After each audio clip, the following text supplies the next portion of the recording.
que os Estados Unidos vai conseguir derrubar esse regime? Ou se os ataques que acontecerem tirem completamente a capacidade militar do Irã conseguir responder, eu duvido muito que isso aconteça, ou se ele fizer uma intervenção por terra.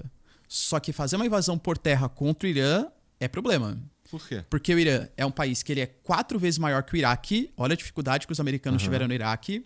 O Irã é um país que ele é muito mais poderoso do que o Iraque era em 2003 e do que o Afeganistão era, por exemplo, em 2001. O Irã tem uma série de aliados regionais, grupos, vários deles terroristas, inclusive, né? O Hezbollah, o Hamas e tal, que poderiam atuar em coordenação também com o Irã. E a própria geografia iraniana, ela é bem difícil. O sítio geográfico, assim, é um relevo muito montanhoso, uma região muito árida. Então, dificilmente os Estados Unidos teriam a capacidade para fazer uma mobilização por terra para conseguir superar em curto prazo o Irã. Na mar lá do outro lado do mundo e tal, né? Eles até têm porta-aviões, têm bases militares mas ali. Os caras que estão em volta ali não estão dispostos também a dar uma ajudinha, segurar a onda, que é isso que você está falando, né? Antes da guerra, eles realmente não estavam dispostos. Você via pronunciamentos. A Jordânia falou que não ia ceder o espaço aéreo, o Catar não ia ceder o espaço aéreo, a Arábia Saudita não ia ceder bases e tal. A questão é que como o Irã... Olha a complicação, né? Como os Estados Unidos atacou o Irã? E o Irã falou, bom, não consigo responder os Estados Unidos. Então vou responder o mais próximo aqui. Lançou uma série de mísseis contra Israel, contra Tel Aviv e tal, e começou a atacar os países do Oriente Médio que tinham bases americanas. Atacou o Catar, atacou os Emirados Árabes, atacou a Arábia Saudita. Militares. Não só as bases militares. Atacou pontos de civis também, atacou hotéis, atacou, por exemplo, consulados. Hoje, talvez um grande erro estratégico do Irã é que o Irã alega, não confirmou esse ataque, ele alega que pode ter sido um ataque de bandeira falsa. A gente teve um ataque hoje que atacou a maior refinaria da Arábia Saudita. E mexer com o petróleo dos sauditas é querer comprar guerra, claro, com a Arábia Saudita, né? Então, hoje, vários países do Oriente Médio, 6 países ali do Golfo que foram atacados, eles fizeram uma carta, uma resolução falando para o Irã que eles entendem os ataques que o Irã quer fazer em retaliação aos Estados Unidos, mas que ele está atacando civis e posições infraestruturais que são importantes para os países do Oriente Médio. E que se esses ataques continuarem, os países árabes vão se mobilizar para trazer uma resposta contra o Irã. E aí os europeus também já começam a se manifestar. Por exemplo, o Reino Unido, que falou que não ia ceder base. O Keir Starmer hoje anunciou, Trump pode usar as bases do Reino Unido para fazer os ataques que você quiser. A França fez um pronunciamento hoje super emblemático. O Barrot, que é o primeiro-ministro lá da França, ele anunciou que a França, primeiro, não vai ficar mais fornecendo informações de quantas ogivas nucleares eles têm, porque ele percebeu que essa guerra entre Irã e Estados Unidos é uma guerra que tende a se espalhar para outros lugares do planeta, e a França precisa ter suas próprias defesas. Então a França falou que vai aumentar o número de arsenal nuclear, que vai fazer um guarda-chuva nuclear sobre a Europa, e não vai fornecer informação para a ONU, Estados Unidos, Rússia, nem nenhum país. E a França está disposta a cooperar com os países árabes, caso os países árabes resolvam fazer uma retaliação com o Irã. O Merz, da Alemanha, vai ter uma reunião também com o Trump, ou um telefonema amanhã, na terça-feira, para muito possivelmente anunciar também que a Alemanha está disposta a coordenar, junto com os Estados Unidos, a tirada do regime iraniano. Então é uma guerra que vai ganhando proporções assim cada vez maiores. E por que todo mundo identifica que devia estar apoiando os Estados Unidos? Porque o Irã saiu atacando todo mundo?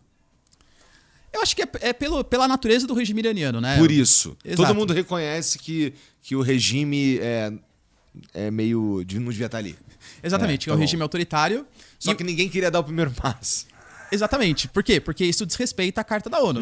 A gente pode até conversar depois sobre a falta de legitimidade que a ONU tem, mas seguindo... Tanto que o Trump falou sobre isso. Falou assim, olha, o Keir Starmer, ele não queria fornecer a base para mim porque ele ainda estava pensando em algum tipo de legitimidade. Ele achava que poderia ser ilegítimo esse movimento. E claro que você não pode atacar o líder de um outro país, a não ser que haja uma resolução do Conselho de Segurança ou que aquele país tenha te atacado. Então, feriu a Carta da ONU.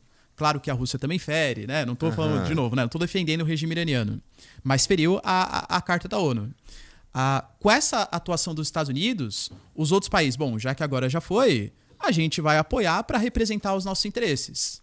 O Irã, ele é um dos maiores, o segundo ou terceiro maior reserva de gás natural que tem no mundo, é uma das maiores reservas de petróleo e, como falei, controla o Estreito de Hormuz, que faz toda aquela comunicação.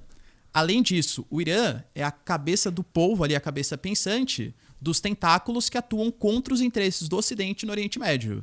A Jihad Islâmica, o Hamas, o Hezbollah. Então, com certeza, a queda do regime iraniano, é super estratégico pro Ocidente. Entendi. E enfraquece diretamente esses grupos, porque eles seriam financiados pelo Irã, né? O Hamas, por exemplo, seria financiado pelo Irã. O Hamas, o Hezbollah. Isso. O Hezbollah, Israel já anunciou também que é para evacuar algumas posições de Beirute porque eles vão atacar. E o Israel alega que é para danificar o Hezbollah. Falam, não é confirmado, mas que o líder do Hezbollah também já teria sido morto pela ofensiva que Israel fez. Tem os Houthis, por exemplo, no Iêmen. Os Houthis, eles anunciaram também que, em apoio ao Irã, eles estão fechando o estreito de Bab al-Mandeb, que é um estreito também super importante que conecta o Mar Vermelho ao Canal de Suez. Só para ter uma noção, se o Mar Vermelho está fechado porque o estreito de Bab al-Mandeb não pode ter nenhum tipo de comercialização, para você fazer um comércio partindo da Europa com a Índia, por exemplo, teria que fazer todo o contorno pelo continente africano. Igual era. Igual era, exatamente. Cabo das Tormentas e tal, né? Então, só disso... Cabo das Tormentas, né? Da época lá da África do Sul. Então, só isso aumenta o tempo do frete, aumenta os custos logísticos. Então, por isso que o preço do petróleo dispara, há um risco de inflação. Os outros países do Golfo, eles não queriam se envolver nesse conflito, porque causa uma desestabilização que gera impactos econômicos. Mas o Irã foi lá e tacou bomba nos caras. Na verdade, quem atacou primeiro foi Israel e Estados Unidos, Tudo bem, mas aí o Irã foi lá e tacou bomba. E respondeu nos países. Exatamente, né? E respondeu nos países. Entendi. Que merda, né, cara? Tá. E aí a gente tem... E aí você tava me falando que tava vindo pra cá e os caras fecharam o Estreito de Hormuz. Pra entender legal, quando fecha o Estreito de Hormuz, a gente começa a ter uma rota maior pra escoar esse petróleo parecido com o que você tava falando. Na verdade, muitas vezes nem rota tem. Porque se você analisar o mapa, o Golfo Pérsico ele é um mar fechado. Então ali está a exploração do Kuwait, a exploração do Iraque. Existem alguns países que conseguem dispor pelo outro lado, conseguem pelo Mar Vermelho, mas que também está fechado, ou conseguem ter gasodutos, oleodutos que vão escoar em direção à Europa. Mas pela própria composição geográfica, se você tem um petróleo marítimo sendo explorado, ou vai pelo Estreito de Hormuz, ou fica enclausurado ali. Ali você tem cerca de 1/5 de toda a negociação de petróleo do mundo. Entendi. Por que eu acho que o Irã ele não vai manter isso por muito tempo?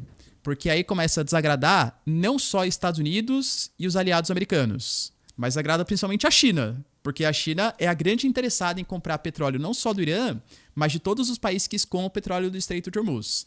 E se tem uma coisa que o Irã não pode perder, é apoio de poucos países que estão dispostos a cooperar com os iranianos. Sim, especialmente se for a China, né? Principalmente se for a China. Entendi. E, cara, olhando para esse conflito que estourou esses dias, eu sei que é difícil de prever, mas tu acha que isso ainda vai longe, cara? Tu acha que tá só começando? Depende muito dos próximos passos em relação a quais vão ser as demonstrações do novo governo iraniano.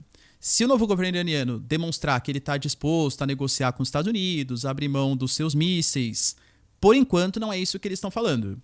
Por exemplo, a gente tem algumas informações dúbias rolando. O Trump ontem, ele muda todo o jeito que ele fala. Ontem ele falou que lideranças iranianas ligaram para ele, só que ele falou que não estava disposto a negociar. Porque não, a gente negociou, mas vocês não respeitavam os acordos e tal. Hoje, pessoas do Irã alegaram que eles jamais vão negociar com Israel e com os Estados Unidos, porque 2 vezes eles estavam no meio de um processo de negociação e os Estados Unidos atacaram o Irã no meio de uma negociação acontecendo. Então que não dá para confiar nos Estados Unidos. Aparentemente esse governo, né, o Pezeshkian, o presidente, o novo Ayatollah, eles não vão estar muito dispostos a coordenar com os Estados Unidos, não. E aí o Trump ele se pronunciou, ele falou que a ideia dele é que sejam ataques de 4 a 5 semanas. Foi o que a inteligência americana definiu como meta inicial. Mas se pode ser um pouco mais, um pouco menos, depende dos objetivos serem atingidos. Ou seja, desmantelar todos os mísseis, fim do programa nuclear e troca do governo, principalmente se o governo não cooperar com os Estados Unidos.